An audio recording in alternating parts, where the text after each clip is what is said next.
প্রিয় দর্শক, আজকে দেখাবো কুমিল্লার বিখ্যাত রসমালাইয়ের দোকান মাতৃভান্ডার। এটা হচ্ছে মনোহরপুরে। আহ, এখানে আসলে আপনি খুব অল্প দামেই রসমালাই কিনতে পারবেন। দেখুন, আমি এই দোকানের ভিতরে ঢুকেছি। এই দোকানে অনেক কাস্টমার থাকে, কাস্টমার লাইন পড়ে যায় বাইরে দিয়ে। এখন দেখবেন আমি এই লিস্ট দেখাচ্ছি কোনটা কত দাম, আর দোকানের ভিতরে অবস্থা কেমন কি সেটা দেখাচ্ছি। দেখুন, অবশেষে আমি 1 কেজি রসমালাই নিয়ে নিলাম 350 টাকা দিয়ে।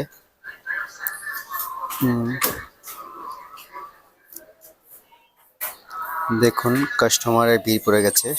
আমি 1 কেজি রসমালাই কিনেছি, সেটা বাড়ি নিয়ে এসে টেস্ট করলাম। রসমালাইগুলো আসলে অনেক ভালো এবং অনেক সুস্বাদু। আমি নিয়ে টেস্ট করেছি। আপনারা যদি কুমিল্লাতে আসেন তাহলে অবশ্যই রসমালাইয়ের দোকানে যাবেন এবং রসমালাই নিয়ে যাবেন। তো ভিডিওটা দেখার জন্য আপনাদের অসংখ্য ধন্যবাদ।